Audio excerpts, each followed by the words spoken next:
ನಮಸ್ಕಾರ ವೀಕ್ಷಕರೇ, ನಾನು ನಿಮ್ಮ ಪ್ರೀತಿಯ Pooja Ganesh, clinical nutritionist and certified health coach.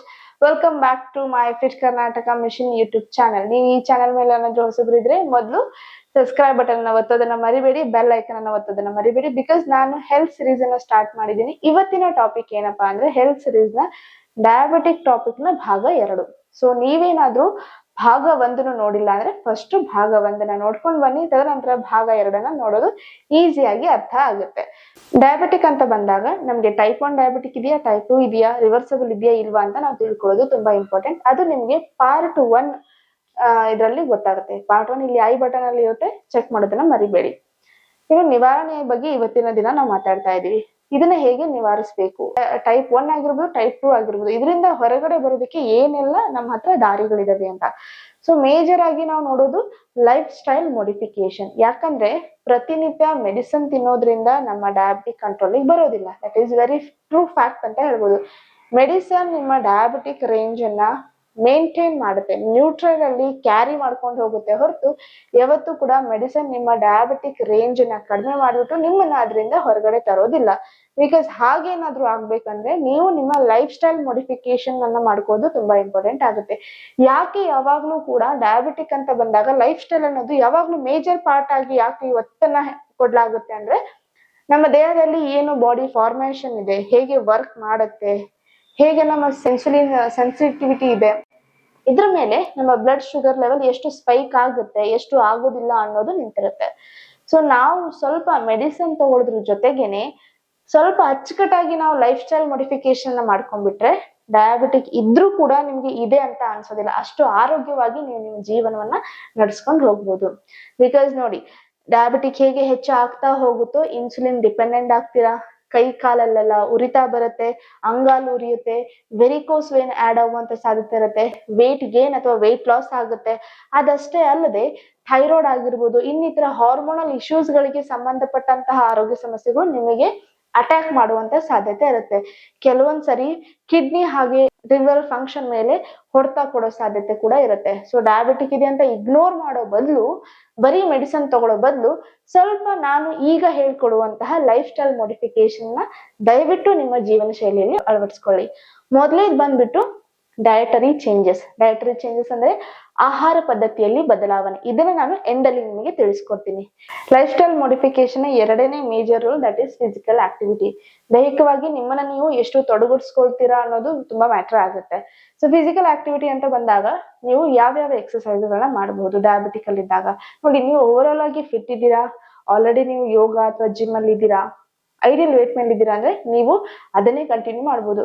But ನೀವು ಬಿಗಿನರ್ ಆಗಿದ್ದೀರಾ, ಹೌಸ್ ವೈಫ್ ಇದ್ದೀರಾ, ಅಥವಾ ನಿಮಗೆ ಬೇಸಿಕ್ ಫಿಸಿಕಲ್ ಆಕ್ಟಿವಿಟಿ ನಾಲೆಜ್ ಇಲ್ಲ ಅಂದ್ರೂ ಕೂಡ ನೀವು ಬೇಸಿಕ್ ವಾರ್ಮ್ ಅಪ್ ಆಗಿರ್ಬೋದು, ವಾಕಿಂಗ್ ಆಗಿರ್ಬೋದು, ಇದರಿಂದ ನಿಮ್ಮ ಫಿಸಿಕಲ್ ಆಕ್ಟಿವಿಟಿ ಜರ್ನಿನ ಸ್ಟಾರ್ಟ್ ಮಾಡ್ಕೋಬಹುದು.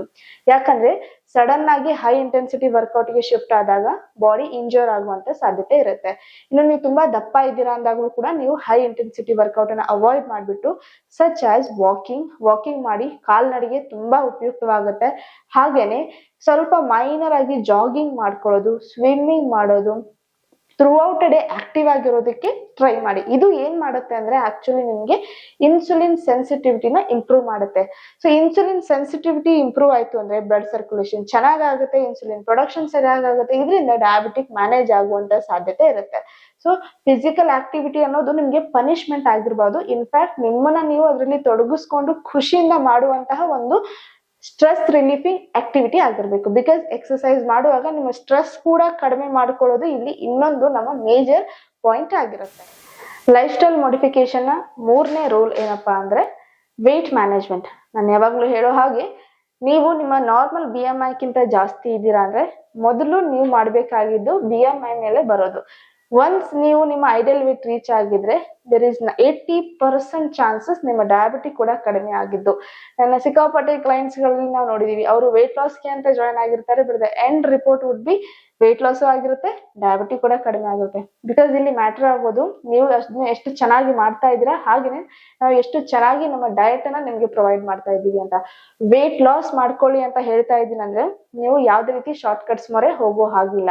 ಪ್ರತಿಯೊಂದು ವಿಡಿಯೋದಲ್ಲಿ ನಾನು ಇದನ್ನ ಒತ್ತಿ ಹೇಳ್ತೀನಿ. ಬಿಕಾಸ್ ವೇಟ್ ಲಾಸ್ ಅನ್ನೋದು ಇವಾಗ ಒಂದು ದರ್ ಇಸ್ ಸಮಥಿಂಗ್, ಅದು ಹೇಳಕ್ ಆಗೋದಿಲ್ಲ. ಇಟ್ ಈಸ್ ಲೈಕ್ ಬಿಸ್ನೆಸ್ ಆಗ್ಬಿಟ್ಟಿದೆ. ವೇಟ್ ಲಾಸ್ ಮಾಡಿಸ್ತೀವಿ ಅಂತ ಹೇಳೋರು ಕೂಡ ಕ್ವಾಲಿಫೈಡ್ ಇದಾರೋ ಇಲ್ವೋ ಅಂತ ತಿಳ್ಕೊಳ್ಳೋದು ತುಂಬಾ ಇಂಪಾರ್ಟೆಂಟ್ ಆಗುತ್ತೆ. ಅನ್ಹೆಲ್ದಿ ವೇನಲ್ಲಿ ರಾಂಗ್ ಮೆಥಡ್ ಅಲ್ಲಿ ನೀವು ವೇಟ್ ಲಾಸ್ ಮಾಡ್ಕೊಂಡ್ರೆ ನಿಮ್ಮ ಆರೋಗ್ಯ ಹಾಳಾಗುತ್ತೆ. ಸೊ ಸರಿಯಾದ ಮನೆ ಊಟ ಅಂತ ಎಲ್ಲರೂ ಹೇಳ್ತಾರೆ, ಬಟ್ ಮನೆ ಊಟದಲ್ಲಿ ಯಾವ ಕೆಟಗರಿನ ಅವ್ರು ನಿಮ್ಗೆ ಚೂಸ್ ಮಾಡಿ ಕೊಡ್ತಾ ಇದಾರೆ ಅನ್ನೋದು ತುಂಬಾ ಇಂಪಾರ್ಟೆಂಟ್ ಆಗುತ್ತೆ. ಸೊ ರೈಟ್ ವೇನಲ್ಲಿ ವೇಟ್ ಲಾಸ್ ಮಾಡ್ಕೊಳ್ಳಿ. ವೇಟ್ ಲಾಸ್ ಮಾಡ್ಕೊಂಡು ನಾರ್ಮಲ್ BMI ಮೇಲೆ ಬನ್ನಿ, ಆವಾಗ ನಿಮ್ಮ ಡಯಾಬಿಟಿಕ್ ಕೂಡ ಕಡಿಮೆ ಆಗಿರುವಂತಹ ಸಾಧ್ಯತೆನ ನಾವು ಇಲ್ಲಿ ನೋಡಬಹುದು.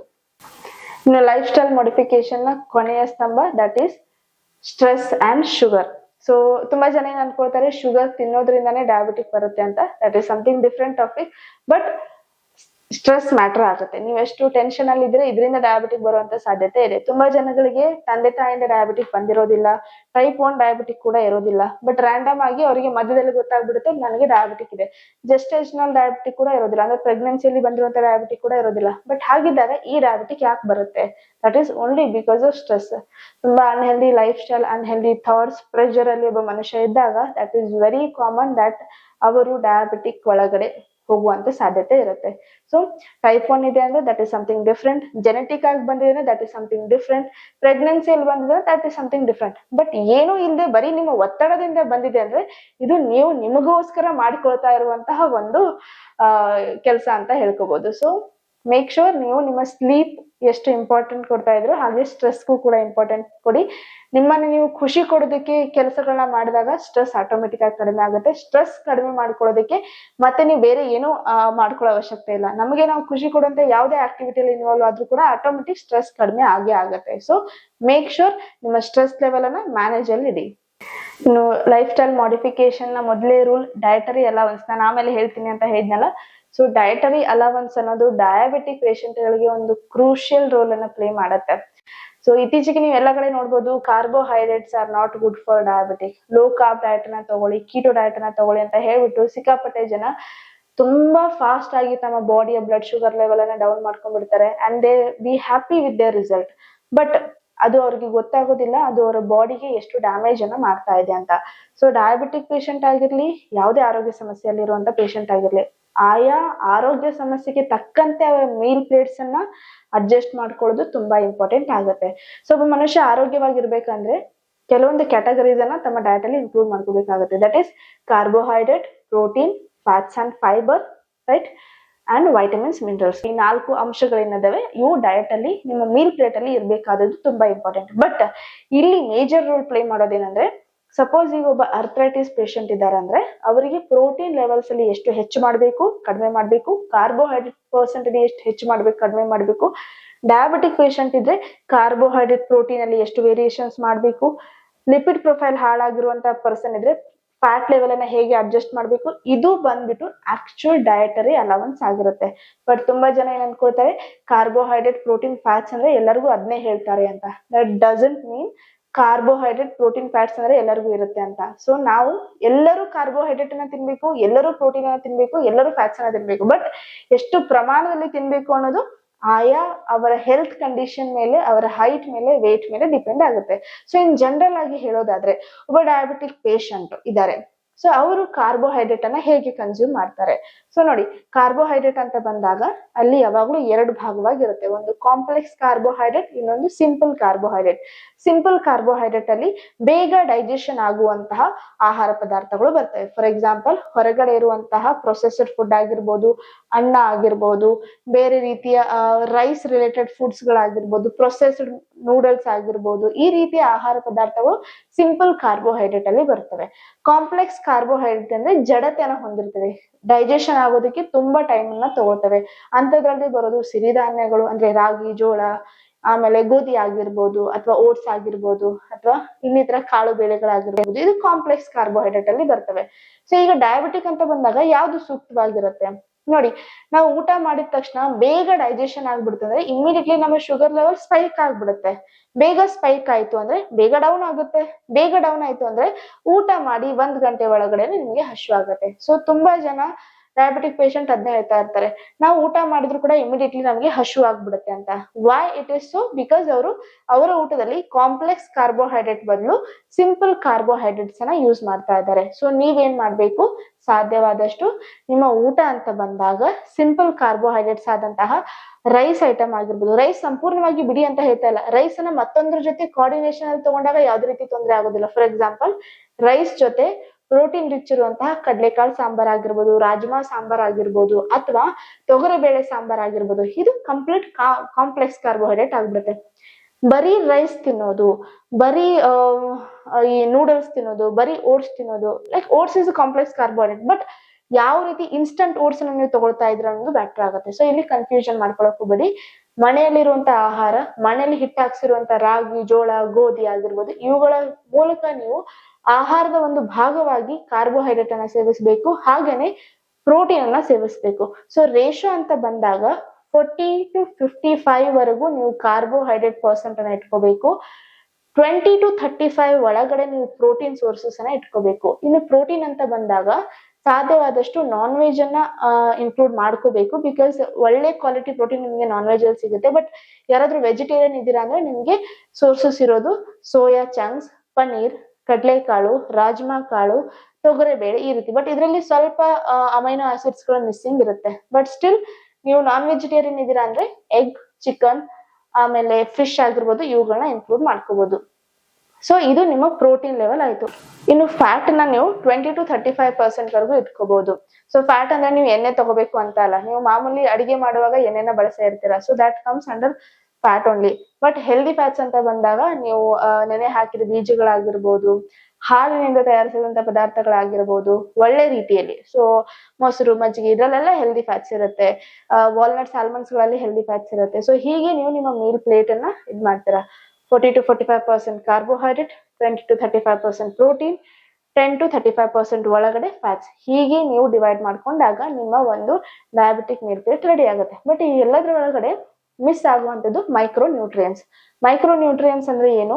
Vitamin A, B, C, calcium, iron, zinc, ಇವೆಲ್ಲ ಅಂಶಗಳು ಕೂಡ ನಮ್ಗೆ ಅಮೂಲ್ಯವಾದದ್ದು. ಬಟ್ ಇವುಗಳನ್ನ ನೀವು ಹೇಗೆ ಕಾಂಪನ್ಸೇಟ್ ಮಾಡ್ಕೊಳ್ತೀರಾ? ಸಾಧ್ಯವಾದಷ್ಟು ನಿಮ್ಮ ಡಯಟ್ ಅಲ್ಲಿ, ಪೂರ್ತಿ ದಿನದ ಡಯಟ್ ಅಲ್ಲಿ 3 ಹೊತ್ತು ಊಟ ಬಿಟ್ಟು ಮಧ್ಯದ ಟೈಮ್ ಅಲ್ಲಿ ಉಳಿಯುತ್ತೆ, ಆ ಟೈಮ್ ಅಲ್ಲಿ ನೀವು ಹಣ್ಣುಗಳನ್ನ ಇನ್ಕ್ಲೂಡ್ ಮಾಡ್ಕೊಳ್ಳಿ ಡಯಟ್ ಅಲ್ಲಿ. ಡಯಾಬಿಟಿಕ್ ಇರೋರು ಹಣ್ಣನ್ನ ತಿನ್ಲೇಬಾರ್ದು ಅಂತ ಏನಿಲ್ಲ. ಲೋ ಗ್ಲೈಸೆಮಿಕ್ ಲೋಡ್ ಇರುವಂತಹ ಹಣ್ಣುಗಳನ್ನ ನೀವು ಸೇವಿಸಬಹುದು. ಫಾರ್ ಎಕ್ಸಾಂಪಲ್, ಸೇಬೆ ಹಣ್ಣನ್ನ ತಿನ್ನಿ, ಯಾವಾಗಾದ್ರೂ ಒಂದ್ಸರಿ ಬಾಳೆಹಣ್ಣನ್ನು ತಿನ್ಬೋದು. ಹುಳಿ ಆಗಿರುವಂತಹ ಹಣ್ಣು, ಕಿತ್ಲೆ ಹಣ್ಣು ಆಗಿರ್ಬೋದು, ದ್ರಾಕ್ಷಿ ಹಣ್ಣು ಆಗಿರ್ಬೋದು, ಕಿವಿ ಆಗಿರ್ಬೋದು, ಇವುಗಳನ್ನ ಆಡ್ ಆನ್ ಮಾಡ್ಕೋಬಹುದು. ಬಟ್ ರ್ಯಾಂಡಮ್ ಆಗಿ ಡಯಟ್ ಅನ್ನ ಫಾಲೋ ಮಾಡೋ ಬದಲು ಕನ್ಸಲ್ಟ್ ಅ ಪ್ರಾಪರ್ ಡಯಟಿಷಿಯನ್. ನೀವು ನಮ್ಮನ್ನು ಕೂಡ ಕನ್ಸಲ್ಟ್ ಮಾಡ್ಬೋದು. ನಾವು ಒಳ್ಳೆ ರೀತಿಯ ಡಯಟ್ ಪ್ಲಾನ್ ಅನ್ನ ಪ್ರೊವೈಡ್ ಮಾಡ್ಕೊಡ್ತೀವಿ. ಡಯಾಬಿಟಿಕ್ ರಿವರ್ಸಲ್ ಕೂಡ ಆಗಿದೆ ನಮ್ಮ ಡಯಟ್ ಪ್ಲಾನ್ ಇಂದ. ಸರಿಯಾಗಿ ನಿಮ್ಮ ಹೈಟು, ವೇಟು ಎಲ್ಲವನ್ನ ತಿಳ್ಕೊಂಡು ಯಾವ ರೀತಿ ಪ್ಲಾನ್ ಅನ್ನ ಪ್ರೊವೈಡ್ ಮಾಡ್ಬೇಕು ಅಂತ ಒಂದು ಪ್ಲಾನ್ ಅನ್ನ ರೆಡಿ ಮಾಡಿ ಕೊಟ್ಟಾಗ ನೀವು ಯಾವ್ದೇ ರೀತಿ ಕನ್ಫ್ಯೂಷನ್ಸ್ ಇಲ್ಲದೆ ನೀವು ನಿಮ್ಮ ಡಯಟ್ ಅನ್ನ ಮಾಡ್ಕೊಂಡು ಹೋಗೋದಕ್ಕೆ ಈಸಿ ಆಗುತ್ತೆ. ಸೊ ಜನಸಾಮಾನ್ಯರಾಗಿ ನಾರ್ಮಲ್ ಆಗಿ ನಾವು ಒಂದು ಡಯಾಬಿಟಿಕ್ ಪೇಷಂಟ್ ಆಗ್ಬಿಟ್ಟು ಒಂದು ನಾರ್ಮಲ್ ರೇಂಜ್ ಫುಡ್ ಅನ್ನ ತಗೊಳ್ತಾ ಇದೀವಿ ಅಂದ್ರೆ ಒಂದು ಯಾವಾಗ್ಲೂ ಗಮನ ಹರಿಸ್ಬೇಕು, ಹೊರಗಡೆ ತಯಾರಾಗುವಂತ ಪ್ರೊಸೆಸ್ಡ್ ಫುಡ್ ಅನ್ನ ಅವಾಯ್ಡ್ ಮಾಡಿ. ಡಯಾಬಿಟಿಕ್ ಇಂದ ಹೊರಗಡೆ ಬರ್ಬೇಕು ಅಂತ ನೀವು ಇಚ್ಛಿಸ್ತಿರುವಾಗ ಪ್ರೊಸೆಸ್ ಫುಡ್ ಅಂದ್ರೆ ಅದ್ ಏನೇ ಆಗಿರ್ಲಿ, ಚಿಪ್ಸ್, ಬ್ರೆಡ್, ಬಿಸ್ಕಿಟ್. ಈಗ ತುಂಬಾ ಜನ ಹಾಲು ಬಿಸ್ಕಿಟ್ ತಗೋತಾರೆ, ಕಾಫಿ ಬಿಸ್ಕಿಟ್ ತಗೋತಾರೆ, ಅದ್ರಲ್ಲೂ ಕೂಡ ಕಾಂಪ್ಲೆಕ್ಸ್ ಕಾರ್ಬೋಹೈಡ್ರೇಟ್ ಇರೋದಿಲ್ಲ, ಸಿಂಪಲ್ ಕಾರ್ಬೋಹೈಡ್ರೇಟ್ಸ್ ಇರುತ್ತೆ. ಸೊ ಅಗೇನ್ ಅದು ನಿಮಗೆ ಬ್ಲಡ್ ಸ್ಪೈಕ್ ಆಗೋದಕ್ಕೆ ಹೆಚ್ಚಳ ಕೊಡುತ್ತೆ. ಸೊ ನೀವೇನ್ ಮಾಡ್ಬೇಕು, ಸಾಧ್ಯವಾದಷ್ಟು ಹೊರಗಡೆ ತಯಾರಾಗುವಂತ ಪ್ರೊಸೆಸ್ಡ್ ಫುಡ್, ಬಿಸ್ಕಿಟ್ಸ್ ಇವೆಲ್ಲ ಅವಾಯ್ಡ್ ಮಾಡಿ. ಒಳ್ಳೆ ಗುಣಮಟ್ಟದ ಸಿಕ್ಕರೆ ತಗೊಳ್ಳಿ. ಮೇಕ್ ಶೋರ್ ನೀವು ಹಿಂದ್ಗಡೆ ಇಂಗ್ರೀಡಿಯಂಟ್ ಲೇಬಲ್ ಅನ್ನ ಓದೋದನ್ನ ಮರಿಬೇಡಿ, ಅದ್ರಲ್ಲಿ ಏನೇನ್ ಬೆಳೆಸಿದ್ದಾರೆ ಅಂತ ತಿಳ್ಕೊಳ್ಳೋದನ್ನ ಮರಿಬೇಡಿ. ಇನ್ನು ಫ್ರೈಡ್ ಫುಡ್ ಅನ್ನ ತಗೊಳಕ್ ಹೋಗ್ಬೇಡಿ. ಸಾಧ್ಯವಾದಷ್ಟು ಶುಗರಿ ಫುಡ್ಸ್ ಅನ್ನ ಅವಾಯ್ಡ್ ಮಾಡಿ. ಅದು ಯಾವುದೇ ಆಗಿರ್ಲಿ, ಶುಗರ್ ಇಂದ ತಯಾರಿಸಿದಂತ ಯಾವುದೇ ಫುಡ್ ಅನ್ನು ಕೂಡ ಸಾಧ್ಯವಾದಷ್ಟು ಅವಾಯ್ಡ್ ಮಾಡಿ. ಈ 3 ಬೇಸಿಕ್ ಥಿಂಗ್ಸ್ ಅನ್ನ ನಿಮ್ ಡಯಟ್ ಇಂದ ಅವಾಯ್ಡ್ ಮಾಡ್ಬಿಟ್ರೆ ಗ್ರಾಜುಯಲಿ ನಿಮ್ಮ ರುಟೀನ್ ಮೇಲೆ ನೀವು ಬರೋದಕ್ಕೆ ಯಾರು ತಡೆಯೋದಕ್ಕೆ ಸಾಧ್ಯ ಇಲ್ಲ. ಇನ್ನು ಫುಡ್ ಅಂತ ಬಂದಾಗ ನಾನು ಆವಾಗ್ಲೂ ಹೇಳಿದಾಗೆ ಕಾರ್ಬೋಹೈಡ್ರೇಟ್, ರಾಗಿ, ಜೋಳ, ಗೋಧಿ, ಸಿರಿಧಾನ್ಯಗಳಾಗಿರ್ಬೋದು, ಓಟ್ಸ್ಗಳಾಗಿರ್ಬೋದು, ಇದನ್ನ ನೀವು ಕಾರ್ಬೋಹೈಡ್ರೇಟ್ ಕನ್ಸ್ಯೂಮ್ ಮಾಡಿ. ಪ್ರೋಟೀನ್ ಅಂತ ಬಂದಾಗ egg, chicken, fish, soya, paneer, ಕಡಲೆಕಾಳು, ರಾಜ್ಮಾ ಕಾಳು, ಇವುಗಳನ್ನ ಪ್ರೋಟೀನ್ ತಗೊಳ್ಳಿ. ಹೆಲ್ದಿ ಫ್ಯಾಟ್ಸ್ ಅಂತ ಬಂದಾಗ ನೆನೆ ಹಾಕಿದ ಬಾದಾಮಿ ಬೀಜ, ವಾಲ್ನಟ್ಸ್, ಇವುಗಳನ್ನ, ಇದು ಒಂದು ತಟ್ಟೆಯಲ್ಲಿ ಇರ್ಬೇಕಾದದ್ದು. ಸೊ ಎಲ್ಲಾ ನ್ಯೂಟ್ರಿಯನ್ಸ್ ಗಳು ತಟ್ಟೆಯಲ್ಲಿ ಇದ್ದಾಗ ಕರೆಕ್ಟ್ ವೇನಲ್ಲಿ ನಿಮ್ಮ ದೇಹಕ್ಕೆ ನರಿಶ್ಮೆಂಟ್ ಸಿಗುತ್ತೆ. ನರಿಶ್ಮೆಂಟ್ ಸಿಕ್ತು ಅಂದ್ರೆ ಡಯಾಬಿಟಿಕ್ ಇಂದ ಹೊರಗಡೆ ಬರೋದಕ್ಕೆ ಬಾಡಿ ಫೈಟ್ ಮಾಡತ್ತೆ. ಬಿಕಾಸ್ ಬಾಡಿಗೆ ನೀವು ಏನ್ ಕೊಡ್ತಿರೋ ಅದ್ರ ಮೇಲೆ ಬಾಡಿ ರಿಯಾಕ್ಟ್ ಮಾಡುವಂಥದ್ದು ತುಂಬಾ ಇಂಪಾರ್ಟೆಂಟ್. ಈ ಎಲ್ಲ ಒಳ್ಳೆ ಆಹಾರಗಳನ್ನ ತಗೊಳ್ಳೋದ್ರ ಜೊತೆಗೇನೆ ನಾನು ಆಗ್ಲೇ ಹೇಳಿದಾಗೆ ಪ್ರೊಸೆಸ್ಡ್ ಫುಡ್, ಅನ್ಹೆಲ್ದಿ ಐಟಮ್ಸ್ಗಳು ನಿಮ್ಮ ಡಯಟ್ ಇಂದ ಹೊರಗಡೆ ಇಡೋದು ಕೂಡ ಅಷ್ಟೇ ಇಂಪಾರ್ಟೆಂಟ್. ಇನ್ನು ಕೊನೆಯ ಆಸ್ಪೆಕ್ಟ್ ಎಲ್ಲ ಹೇಳಿದೀನಿ. ಕೊನೆ ಆಸ್ಪೆಕ್ಟ್ ಏನಂದ್ರೆ ಸ್ಟ್ರೆಸ್ ಅನ್ನ ಮ್ಯಾನೇಜ್ ಮಾಡ್ಕೊಳ್ಳೇಬೇಕು. ನೀವು ಸ್ಟ್ರೆಸ್ ಅನ್ನ ಮ್ಯಾನೇಜ್ ಮಾಡ್ಕೊಳ್ಳಿಲ್ಲ ಅಂದ್ರೆ ನೀವು ಇಷ್ಟೆಲ್ಲಾ ಮಾಡಿದ್ರು ಕೂಡ ಡಯಾಬಿಟಿಕ್ ಇಂದ ಹೊರಗಡೆ ಬರೋದಕ್ಕೆ ಸಾಧ್ಯ ಇಲ್ಲ. ಬಿಕಾಸ್ ಇದೆಲ್ಲ ಇಂಟರ್ಲಿಂಕ್ ಇರುತ್ತೆ. ನೀವು ಯಾವ್ದು ಏನ್ ಮಾಡ್ತೀರೋ ಎಲ್ಲದಕ್ಕೂ ಒಂದಕ್ಕೊಂದು ಇಂಟರ್ಲಿಂಕ್ ಇರುತ್ತೆ. So make sure life style modification ಮೇಲೆ ಫೋಕಸ್ ಮಾಡಿ.